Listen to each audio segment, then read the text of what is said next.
نوێنەرایەتیمان هەیە کاروبارەکان چۆنە بردی پەیوەندی لەگە زۆرترین و زیاترین وڵاتان و کۆمەلگای نێودەوڵەتی دروستکەین لە سەردەمی جەنگ هەرێمی کوردستان بوو بە گۆڕەپانی دیپلۆماسی. پێنج ئەندامی هەمیشەیی ئەنجومەنی ئاسایش هەبوونیان لە هەرێمی کوردستان هەیە و بە شێوەیەکی زۆر ئاکتیڤ کارەکانیان دەکەن. هەوڵ و تەقەلامان ئەوەیە کە چ لە بارودۆخی سیاسی، ئابووری و کەلتوری پردی پتەوتر لەوەی کە ئێستا هەیە دروستکەین. لە مێژووی 30 ساڵی حکومڕانی هەرێمی کوردستان یەکەم جار هەرێمی کوردستان جگە لە نەوت بتوانی بەرهەمی تر هەناردێ دەرەوە. ڕوانگەی وڵاتانە چۆنە لەسەر هەرێمی کوردستان؟ تایبەتمەندی هەرێمی کوردستان وای کردیە کە وڵاتانە هەمیشە دەرگایان واڵا بیتن، قۆنسڵگەری ئەرمەنستان، قۆنسڵگەری قەتەر و چەند وڵاتی تریش حەز و خواستیان هەیە کە لە داهاتوودا بتوانن نێردەی دیپلۆماسی خۆیان لە هەرێم بکەنەوە. حکوومەت هەرێمی کوردستان هەوڵ دەدات نوێنەرایەتیان وەکەیەکان لە دەرەوەی هەرێم بەهێز بکات و نوێنەرایەتی نوێ بە پێی پێویست لە وڵاتان بکاتەوە و زەمینەیەکی لە باریش دەرەخسێنین بۆ ئەوەی وڵاتانی زیاتر کۆنسۆلگەریەکانیان لە هەرێم بکەنەوە.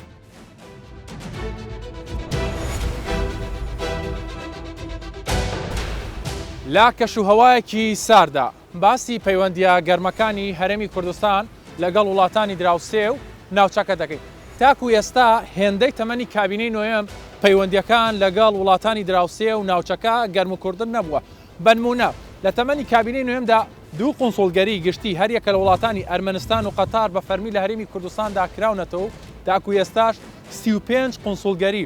گشتی نوێنەری ڕێکخراوە بیانیەکان لە هەرێمی کوردستاندا بوونیە. هەر ئەوەندەش نییە، 7 وڵاتی عەرەبی لە ڕێگای دیپلۆماسیە عەرەبیەکانیەوە ئۆفیسی خۆیان لە هەرێمی کوردستاندا بوونی هەیە. نوێنەرایەتی حکومەتی هەرێمی کوردستان لە دەرەوە چەندە؟ ژمارەی نوێنەرایەتی حکومەتی هەرێمی کوردستان لە وڵاتانی دراوسێ و ناوچەکە 14 نوێنەرایەتیە. ڕۆڵی ئەم پەیوەندیانە چییە هەرێمی کوردستان لەگەڵ وڵاتانی دراوسێ و ناوچەکە بە تایبەتی لە ڕووی ئابووری و سیاسیەوە؟ مەبەستی من و هاوکارانمە لەم بەرنامەیەدا بە دوواداچوون بۆ ئەم بابەتە بکەین.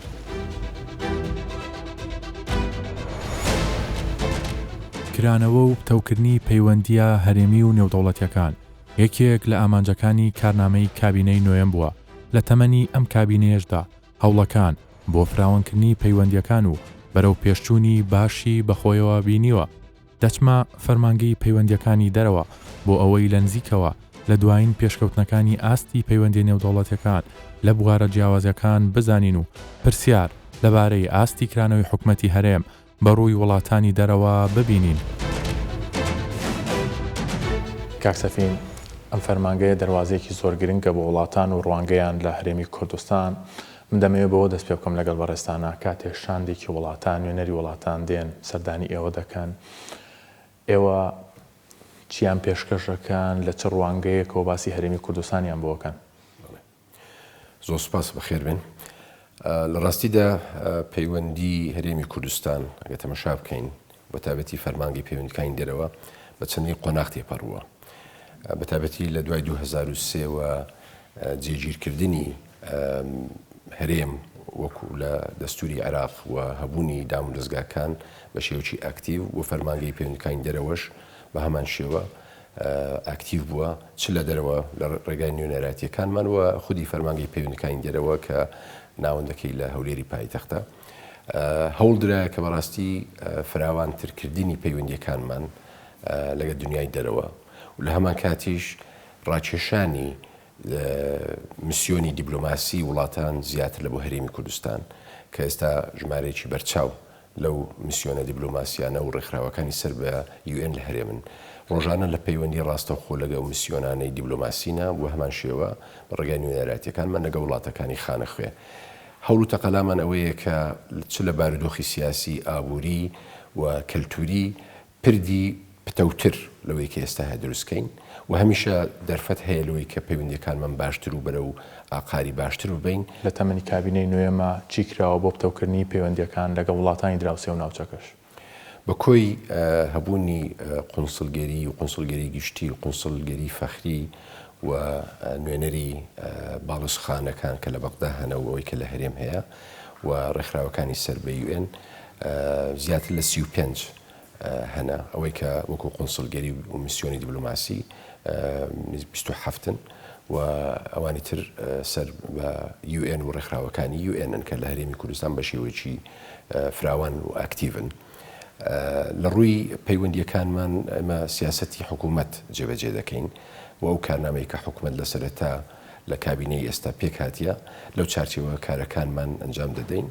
و پەیوەندیە دووقۆڵیەکان لەگە وڵاتان چ لە ئاستی هەرێمی کوردستان لە یاخود لە ئاستی نێودەوڵەتی هەوڵ دەدەین کە زیاتر بەرەو پێشەوە ببین و لەو ماوەیەشدا چەند قونسڵگەری نوێتر لە هەرێمی کوردستان بۆ ئەوەی لە تەمەنی ئەو کابینەیە قونسڵگەری ئەرمەنستان، قونسڵگەری قەتەر و چەند وڵاتی تریش حەز و خواستیان هەیە کە لە داهاتوودا بتوانن نێردەی دیبلۆماسی خۆیان لە هەرێم بکەنەوە. ئەوەش بەڕاستی دەلالەتی وەیە کە هەرێمی کوردستان پێگەیەکی بەهێزی سیاسی و دیبلۆماسی و ئابووری و کۆمەڵایەتی هەیە و بینیشمان لە کاتی شەڕی داعش پێگەی هەرێمی کوردستان بۆ نێوەکی نێودەوڵەتی و تایبەتی نێوی پێشمەرگە جێگای ڕێز و پێزانینی کۆمەلگای نێودەوڵەتی بوو. ئێمەش هەوڵ دەدەین کە ئەو دەستکەوتانە یاخود ئەو ناو دەنگە کە لە بۆ هەرێمی کوردستان هاتەکایەوە بیپارێزین و زیاتر بەرەو پێشەوە ببن و بە تایبەتیش لە وەکو دەستە خوشتی پایتەختەکان هەرێمی کوردستان چ لەگە پاریس یاخود لەگە ناشویل لە ئەمریکا ئەوەش بەم دوایە واژۆکرایە لەن بەڕێز پارێزگاری هەولێر و هەوڵ دەدەین کە لە ڕووی کەلتوریشەوە نێوان شارەکانی کوردستان لەگە شارە ناسرا و دیارەکانی جیهانی ئەو پەیوەندیە کەلتوری و ئابووریە دروست ببێ. کاکسەفیان ڕەنگەمە پرسیاری زۆربەی خەڵکیش بێ ئێستا ئەو ژمارەی بەڕێستان باست کرد 35 قونسڵگەری لە هەرێمی کوردستان بۆ هەرێمێکی سەقامگیر لەوانەیە ژمارەیەکی زۆر بێ. ڕۆڵیان چییە؟ دەوریان چییە؟ بەڕێستان باست کرد ئێمە لایانی ئابووری، کللتوری، کۆمەڵایەتی سیاسی دیبلۆماسی بۆکە ئەمانە جێدەستیان هەبووە لە هەرێمی کوردستانە؟ بەڵێ ژمارە 35 کە باسم کرد لەگە ڕێکخراوەکانی سەر بە UNیشە هەمووی میسیۆنی دیبلۆماسی وڵاتان نینە. بڵێ ئەوانەی کە بە تایبەتی پێنج ئەندامی هەمیشەیی ئەنجومەنی ئاسایش هەبوونیان لە هەرێمی کوردستان هەیە و بە شێوەیەکی زۆر ئاکتیڤ کارەکانیان دەکەن و ئەوانی تریش بە پێی ئەو بارودۆخەی و بە پێی ئەو پەیوەندیانی کە لەگە عێراق هەیەیان بووە و بە تایبەتی ئێستاش کە لە هەرێمی کوردستان هەبوونیان هەیە هەوڵیاندایە هەر یەکەک و بە پێی بەرژەوەندی وڵاتەکەی یاخود بە شێوەیەکی کە ئاکتیڤن لە عێراق لە وڵات تا وڵات دەگۆڕێتن بۆ نمونە وڵاتە زلهێزەکان ممکنە بە شێوەیەکی ئاکتیڤتر لە کوردستان بن تا دەگاتە وڵاتێک کە لە ڕوانگەیەکی تایبەت یا لە ڕووی کەلتوریەوە یاخود لە ڕووی زانستیەوە یاخود لە ڕووی ئابووریەوە زیاتر ئاکتیڤن هەر یەکەکو بە پێی تایبەتمەندی خۆی. بڵێ نەک تەنها فەرمانگەکەمان بەڵکو هەموو وەزارەتەکانی پەیوەندیدار لە پەیوەندیدانان لەگە ئەو قونسڵگەریانە و هەوڵماندایە کە پردێکی باش لە نێوان داوم دەستگاکانی حکوومەت و ئەو قونسڵگەریانی دروست بیتن لە بۆ فراهەمکردنی دەرفەتی زیاتر پەرەپێدانی ئابووری و هەروها ڕاکێشانی سەرمایە گوزاری بیانی لە بۆ هەرێمی کوردستان. ئیتر لەگە وەبەرهێنان بیتن یاخود وەزارەتی پەیوەندیداربی خوێنی باڵابی پەروەردەبی. پەیوەندیەکانی نێوان وڵاتان پەیوەستە بە بوارە جیاوازەکان و هەبوونی بەرژەوەندی هاوبەشی نێوان وڵاتان. پسپۆرێکی ئەم بوارە بە گرنگەوە باز لە پێشکەوتنەکانی ئاستی پەیوەندیەکانی دەرەوە لە تەمەنی کابینەی نوێمدا دەکات و پێی وایە پێگەی هەرێمی کوردستان لەلایەن وڵاتانی دەرەوە گرنگە و کاریگەری نێودەوڵەتی لە ناوچەکەدا هەیە. هەرێمی کوردستان ئەکتەرێکی نادەوڵەتیە کەواتە بە بەراورد لەگەڵ دەوڵەتێکی سربەخۆ ئێمە توانایەکانیمان محدودە پێش هەموو شتێک ئەمە ئەوێ بزان بەڵام ئەگەر بگەڕینەوە لە دوای جەنگی داعش یاخود لە سەردەمی جەنگی داعش تا ئێستا ئەگەر سەیری بکەن بە تایبەتی لە سەردەمی جەنگ هەرێمی کوردستان بوو بە گۆڕەپانی دیپلۆماسی ئیتر هیچ کەمتر سەرۆکی وڵاتێکە بۆ کە بێ سەردانی بەغدا بکات و نێتە سەردانی هەولێرێ بکاتن کەواتە ئێمە بەرەو پێشوونەکی باشمان بەخوام بینیم. لە دوای ئەم فترەیە و بە تایبەتی لە کابینەی نوێمیشدا ئێمە ئەبینین کە ئەم پەیوەندە دیپلۆماسیانە بەرفراوانتر بوونە چۆن بۆ نمونە لە کۆنفرانسی داڤوس کە یەکێک لە بەهێزترین کۆنفرانسەکانی بواری ئابوورە لەسەر ئاستی جیهانیە هەرێمی کوردستان نخبەی سیاسی هەرێمی کوردستان حکوومەتی هەرێمی کوردستان بانکش دەکرێتن لە کۆنفرانسی میونیش یاخود میونیخ کە تایبەتە بە ئاسایشی جیهانی هەرێمی کوردستان حکوومەتی هەرێمی کوردستان بانکش دەکرێت و قسەی خۆشی لەوێ هەیە ئەمریکا لە ئەخیر کۆنفرانسی کە لە دووبای گرێدرا کۆپ 28 سەبارەت بە گۆڕانکاریەکانی کەش و هەوا ئێمە ئەبینین کە وەفدێکی بەرفراوان لە هەرێمی کوردستانە بانگشتی ئەم کۆنفرانسە کرا و لە ئاستێکی زۆر باڵادا پێشوازی لێکرا بوونی ئەو هەموو کۆنسولگەریانە لە هەرێمی کوردستاندا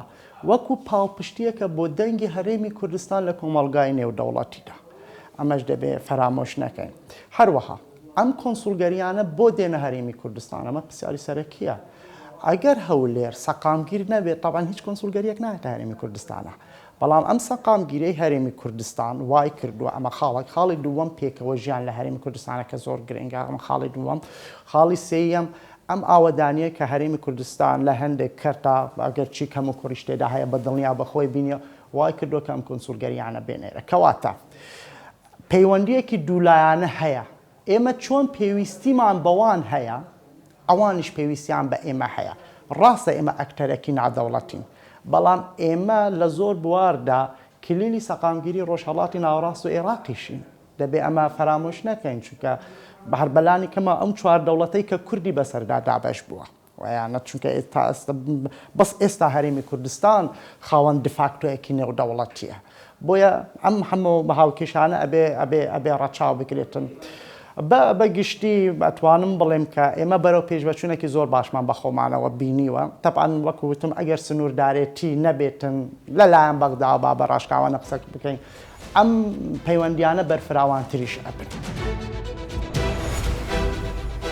لەگەڵ ئەوەی نوێنەرایەتی و قونسڵگەری وڵاتان و ڕێکخراوە نێودەوڵەتیەکان لە هەرێمی کوردستان زیاتر لە 35 نوێنەرایەتیە حکومەتی هەرێمی کوردستانیش لە ڕێگای نوێنەرایەتیە تایبەتیەکانیەوە لە وڵاتانی بیانی هەمپەرەی بە ئاستی پەیوەندی ئاڵوگۆڕی بەرژەوەندیەکان و پتەوکردنی پەیوەندیە کلتوری و جیاوازەکاندا و هاوکات کار ئاسانی زۆری بۆ کاری فەرمی هاوڵاتیانی کورد لە وڵاتانی دەرەوە دەکات و پێشکەوتن و فراوانبوونی ئەم بوارەش لەم کابینەیەدا زیادی کردووە.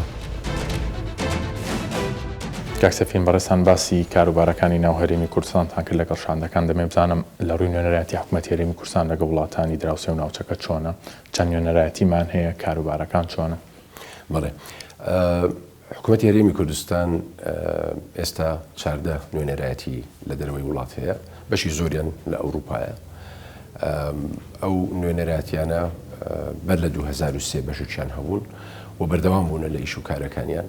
کاری سەرەکی و نوێنەرایەتیانە ڕاستە نوێنەرایەتی هەرێمی کوردستان بکەن و پەیوەندی سیاسی و ئابووری کەلتوری و ئەکادمی لەگە وڵاتانی خانەخێ دروستکەن بەڵام لە هەمان کاتیش بەشێکی گرنگ کە ئەو نوێنەرایەتیانە پێ هەڵدەستن پێشکەشکردنی خزمەتگوزاری قونسڵگەریە بۆ هاوڵاتیانمان لە هەرێمی کوردستان یاخود ئەوانەی کە لە هەندەران دەژین بە بەستی ڕایکردنی ئیش و کارەکانیان و پشتڕاستکردنەوەی دۆکیمنتەکانیان ئەوانەی کە بۆ کوردستانی دەنێرنەوە و ڕاستەوخۆ لە بۆ فەرمانگەمان دێتن و لێرەش دابەش دەکرێت بەسەر وەزارەتەکانی پەیوەندیدار سیستەمە یاخود هەر کاروباری دەستی ئەم کاروباری نوێنەرایەتیتان لەگەڵ وڵاتانی دراوسێ و ناوچەکە خۆی بەپێی یاساکانی هەرێمی کوردستان ئیش دەکرێتن ینی دۆکیمنتی پشتڕاست کراوە پێویستە بڵێ ئەوەی وەکالەتی هەیە ئەوەی کە بە نووسراوە لە نوێنەرایەتی ئیشی پێویستی لە بۆ دەکرێتن پشتڕاستنەوەی بۆ دەکرێت بە شێوەی ئێلکترۆنی دەگاتە هەرێم و لێرەش پێشکەش بە وەزارەتی پەیوەندیدار دەکرێتن. لە پلانتانە نییە نوێنەرایەتی ترزیات بکەن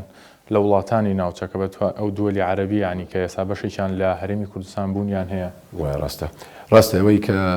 وەکو هەرێمی کوردستان ئێمە حەز و خواستمان هەیە و کارنامەی حکوومەتی هەرێمی کوردستانیش ئەوەیە کە بتوانین پردی پەیوەندی لەگە زۆرترین و زیاترین وڵاتان و کۆمەڵگای نێودەوڵەتی دروستکەین بەڵێ ئاماژەت بە هەبوونی وڵاتانی عەرەبی ئێستا 7 وڵاتی عەرەبی لە هەرێمی کوردستان بەعسەی دیبلۆماسیان هەیە دواییان پێشی مانگە بوو کە قەتەر بوو لە بەرنامەمان هەیە و ڕەزامەندی ئەنجومەنی وەزیرانمان وەرگرتیە بەکردنەوەی چەند نوێنەرایەتێکی حکوومەتی هەرێمی کوردستان ئیش لەسەرەوە دەکەین وتەوی شتەکە دوولایەنەیە نی تەنهاوەنی ئێمە بڕیار خۆمان بدەین و وڵاتەکەش دەبێت ڕەزامەندی بداتن و پێشکەشکردنی کاوادری پێویست وە دابینکردنی بودجەی پێویستیش ئەو لە بەرنامەیە. یەکێک لە ئامانجەکانی کابینەی نوێم فرەچەشنکردنی سەرچاوەکانی داهاتە بەو هۆیشەوە چاوی بڕیوەتە بواری هەناردەکردنی بەرهەمە ناوخۆیەکانی هەرێمی کوردستان بۆ ئەم بوارەش لەسەر ئاستی پتەوکردنی پەیوەندیە ئابووری و بازرگانیەکان بەرەو پێشچوونی باشی بەخۆیەوە بینیوە. شارەزایەکی ئەم بوارەش بە گرنگیەوە دەڕوانێتە پەیوەندیەکانی بازرگانی و ئابووریە نێودەوڵەتەکانی هەرێمی کوردستان لەگەڵ وڵاتانی دراوسێ و ناوچەکە. کابینەی نوێمی حکوومەتی هەرێمی کوردستان کاتێک دەست بەکار بوو کە کۆمەڵە قەیران کەڵەکە ببوون لە ئەنجامی جەنجی داعش و دابەزینی نرخی نەوت و هاتنی کۆمەڵێک ئاوارە هەر لە ئەنجامی ناسقامگیری ناوخۆیی و ئیقلیمیش بە هەمان شێوە و دوای بڕینی بەشە بودجەی هەرێمی کوردستانش لە ساڵی 2004ەوە کابینەی نوێم بە گروتینێکی نوێ و بە بەرنامەی نوێ هات کە چیتر تەنها پشت بە یەک سێکتەر و سێکتەری نەوتی نەبەستین بەڵکو ئابووری فرەچەشن بکەین. دوای ساڵێک لە خۆمەدەکردن و بەرنامە داڕێشتن بەداخەوە تووشی قەیرانی تر بوو هەرێمی کوردستان سەرڕای قەیرانە کەڵەکە بووەکان ئەویش کە لە 100 ساڵی ڕابردوو ئەو شێوەی نەبوو بڵاوبوونەوەی پەتای کۆڕۆنا کە پتایەکی مەترسیدار بوو هەم لەسەر جانمان هەم لەسەر جیرفانمان چونکە وای کرد سەرڕای ئەوەی داهاتی نەوت نزیک بیتەوە لە سفر داهاتی ناوخۆیش بە سەبەبی ڕێکارەکانی ڕێگریکردن لە بڵاوبوونەوەی پەتای وای کرد داهاتی حکوومەتی هەرێمی کوردستان نەوتی و نانەوتیەکەی نزیک بیتەوە لە سفر. دوای ساڵێک حکوومەتی هەرێمی کوردستان توانی زاڵ بیت بەسەر ئەو قەیرانەشدا و توانی دەست بە پرۆژەکانی بکاتەوە ئەو جارە بەداخەوە لەلایەن دارگای فیدراڵ و دارگای پاریسەوە نەوتی هەرێمی کوردستان ڕاگیرا و چیتر نەمانتوانینەوە تەناردەی بازاری جیهانی بکەینەوە ئەوە کرد کارچی حکوومەتی هەرێمی کوردستان زۆر قورس بیت و تەحەدایەکی گەورە بیت بەڕاستی سەرڕای قەیرانەکانی ڕابردوو قەیرانە نوێیەکان شەمووی فشارێکی گەورەی خستە سەر حکوومەتی هەرێم بەڵام لەگەڵ ئەوەشدا حکوومەتی هەرێمی کوردستان توانی نەقلەکی نەوەیی گۆڕانکاریەک لە پەیوەندیە نێودەوڵەتیەکانی بکات ئەویش لە تەنها پەیوەندی سیاسیەوە بیگۆڕیت بۆ پەیوەندی ئابووریش وە لە مێژووی 30 ساڵی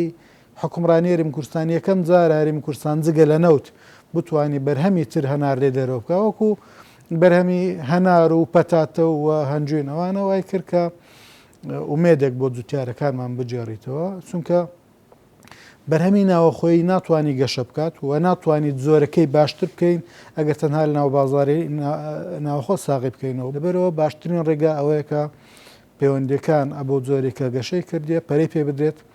و پەیوەندیەکانمان باشتر بکرد و هانی بەرهەمێن و جوتیارەکانی ناوخۆ بدەین کە بەرهەمی کوالتی بەرز بەرهەم بێنن کە شایستەیە بێت بتوانین هەناردەی دەرەوەی بکەین. سیاسەتی حکوومەتی هەرێمی کوردستان زیادکردنی ژمارەی قونسڵگەری و نوێنەرایەتی وڵاتانە لە ناوخۆی هەرێمی کوردستان هاوکات کردنەوەی زیاتری نوێنەرایەتی حکوومەتە لە وڵاتانی بیانی هاوکات بەشداریکردن لە کۆڕبەند و دیدارە کۆنفرانسا نێودەوڵەتیەکان لە تەمەنی ئەم کابینەیەدا بەرەو پێشچوونی باشی بەخۆیەوە بینیوە. هەرێمی کوردستان تایبەتمەندیەکی هەیە ئارامیە بە بەراورد بە پارێزگاکانی خواروو ناوڕاستی عێراقیش دەبینین چەند قونسڵگەریەکە لەوانە ئەمریکامان هەیە بەریتانیامان هەیە چاینامان هەیە و فەڕەنساشمان ئەمانە ئەندامێکی گەورەن بڕیار بەدەستن وڵاتی زلهێزن ئەمانە جۆرێک لە دڵنیایی دروست نەکردووە کە چاوی وەبەرهێنەرانی بیانی لەسەر بێنە هەرێمی کوردستان سەرمایی قورس بێتە ئەم هەرێمەوە. بێشک ئەو تایبەتمەندی هەرێمی کوردستان ئەگە بەراورد بکەی لەگە وڵاتێکی تر ئەوەی کە لە عێراقەیە لەوەگە وڵاتێکی تر وەکو سیستمی فێدرالی مچینە هەرێمێک لە وڵاتێک کە فێدرالینە ئەو تایبەتمەندی وەکو هەرێم نەبیتن. هەرێمی کوردستان لەبەر کۆمەڵک هۆکارەوە لە خەباتی بێوچانی گەلەکەمان و لە ڕۆژانی ئۆپۆزیسیۆن لە نەوەتەکان توانی لە هەبوونی ئۆتۆنۆمی کە پێشتر لەلایەن ڕێژیمی پێشووتری عێراق دانی پێنراو لە ساڵی هەفتە دواتر کە ئۆتۆنۆمیێکی کارتۆنی پێشکەش بە کوردستان کرد و لە پاڵ ئەو هەبوونی ئۆتۆنۆمیا قڕکردنی خەڵکی کوردستان و وێرانکردن و کاولکاری دەستی پێکرد. بۆیە سەرکردایەتی سیاسی لەو کاتە لە نەوەتەکان بە پێویستی زانی کە سیستمی عێراق لە داهاتوو بگۆڕێ بێتە فێدرالی، کە ئێستاش ئەوە لە دەستوری عێراق چەسپاوە، بەڵام تایبەتمەندی کوردستان و خەباتی خەڵکی کوردستان و لە ڕووی ئابووریەوە لە ڕووی سەقامگیریەوە جێی سەرنجی وڵاتان بووە و هەوڵیاندایە کە زوو بە زوویی بتوانن جێگەی خۆیان لێرە بکەنەوە. هەروەکو باسم کرد ئەوەی کە لە بەرژەوەندی ئابووریە، سیاسیە، کۆمەڵایەتیە، ئەمنیە بە شێوە و بە دەرەجەی جیاواز هەبوونیان هەیەوە. دەتوانێت بگوترێ ئەوەی هەرێمی کوردستان تا ڕادەیەک بێوێ نەبی بە حقیقت، چونکە تەماشا بکەیت سەرۆکی هەرێم بی یاخود سەرۆکی ئەنجومەنی وەزیران لە ئاستی نێودەوڵەتی بە پرۆتۆکۆلێکی تەواو پێشوازیان لێ دەکرێت، جا چ لە پاریس بی، لە لەندەن بی، لە ڤاتیکان بی، لە ڕۆما بی، لە بەرلین بی، لە وڵاتانی دراوسێبی وەکو ئوردن و تورکیا و خەلیج و زۆر وڵاتانی تر. بۆ ئێمە شانازی بەوە دەکەین و بە دڵنیاییەوە خەڵکی کوردستانی شانازی بۆ دەستکەوتانە دەکەن. باشە کاک سەفین، بۆ پێی جەنابتان لە دەریشەوە یاوەری شاندەکانەکەن لەسەر ئاستی باڵاوە لە ناوخۆشە ڕۆژانە ئەم شاندانە دەبینن. من دەمەوێمە لە بەڕستان بپرسم ڕوانگەی ئەم وڵاتانە چۆنە لەسەر هەرێمی کوردستان، ئەنی چۆن لە هەرێمی کوردستان هەر وڵاتی بەپی سیاسەتی خۆی بێگومان جیاوازە، بەڵام بە شێوەیەکی گشتی ڕەنگە وڵاتان خاڵێکی هاوبەشە بێ. ڕوانگەی ئەمان چۆنە لەسەر هەرێمی کوردستان؟ هەروەکو ئەماژەم پێدە تایبەتمەندی هەرێمی کوردستان وای کردیە کە وڵاتانە هەمیشە دەرگایان واڵا بیتن و لە کۆڕبەندە نێودەوڵەتیەکانیش هەروە لە کۆڕبەندە نێودەوڵەتیەکان وەکو ئەوەی داڤۆس و یاخودەوەی میونیخ و کۆمەڵێک کۆڕبەندی جیهانی هەیە کە سەرکردەکانی جیهانی چ لە سەرکردەی سیاسی و یاخود سەرکردەکان و ئەوانەی ئابووری و کە ئابووری جیهانی ئەمە دەستوەیە. هەرێمیش بەشدار بووە لە 15 ساڵی ڕابردوو بە شێوەی فەرمی ئامادە بووە. لەو کۆڕبەندانش دیسان دەرفەتی دیدار هەیە و بە خۆشحاڵی دەتوان بڵێم ئەو داوایانەی کە لەلایەن ئەو بەڕێزانە دەکرێتن بۆ دیدار لەگە سەرکردەکان هەمیشە بە هەند وەرگیرایە و هەمیشە ئەو دیدارانە بووە و ڕێز و تەقدیرێکیان لە بۆ خەباتی خەڵکی کوردستان هەیە و لە بۆ ئەو سەقامگیرە و پێکەوە ژیانەی کە لە هەرێمی کوردستان هەیە بۆتە پاڵپشتێک لە بۆ بەرەو پێشەوە چوونی زیاتری هەرێمی کوردستان کە ئێمە شانازی و پێوە دەکەین و بە تایبەتیش لە ڕووی دیموکراسیەوە ئێمە لە 92 لە سەختترین بارودۆخدا بووین کە کۆچڕەویەکەی میلیۆنی بەرەو سنوورەکانی ئێران و تورکیا بوو. سەرۆک بارزانی ئەو کاتە داوای هەڵبژاردنێکی سەرتاسەری کرد، ئەوە بوو لە مانگی 592 لەو بارودۆخە زەحمەتە و بێ ئەزمونیە هەڵبژاردنێکمان کرد. بۆ ئێمە کە باوەڕمان بە دیموکراسی ڕاستە بە ڕەغمی کەم و کوڕیەکانی کە هەیتمان یاخود گرفتەکانی کە ڕوبەڕوومان دەبتەوە، ئەلەنگەریەکانی کە ڕوبەڕوومان دەبتەوە، بەڵام سەرکردایەتی سیاسی و حکوومەتی هەرێمی کوردستان کۆکن لەسەرەوەی کە هەرێمی کوردستان دەبێ لە ئاستی چاوەڕوانی خەڵک بێ، لە ئاستی چاوەڕوانی دۆستەکانمان بێتن و بە تایبەتیش کە زۆریان پاڵپشتی هەرێمن لە ڕووی ئەمنی و ئاسایش وە یەک ڕێزی ناوخودی کوردستان. ئەوە یەکێک لەو خاڵانەیە کە هەمیشە دۆستەکانمان ئاماژەی پێدەدەن کە پێویستە یەک ڕێزی خۆمان پتەوتر بکەین بۆ بیپارێزین. پەیوەندیان نێودەوڵەتیەکان کاریگەریەکی باشی دەبێت بۆ هەر وڵاتێک بە تایبەتی لە ڕووی ئابووری و بازرگانیەوە. بۆیە هەل لە تەمەنی کابینەی نوێمدا توانراوە لە ڕێگای بە بازارکردنی بەرهەمە ناوخۆیەکانەوە لە وڵاتانی دەرەوە و کۆمپانیا جیهانیەکان وا بکەن خواستێکی زۆر لەسەر بەرهەمە کوشت و کاڵەکانی هەرێمی کوردستان هەبێت. ئەمەش وەک ژێرخانێک بۆ بوژانەوەی زیاتری ئابووری هەرێمی کوردستان. جگە لەمەش ئێستا هەرێمی کوردستان وەک کارکتەرێکی گرنگ لە بوارە جیاوازەکاندا لە ناوچەی ڕۆژهەڵاتی ناوڕاست کاریگەری خۆی هەیە.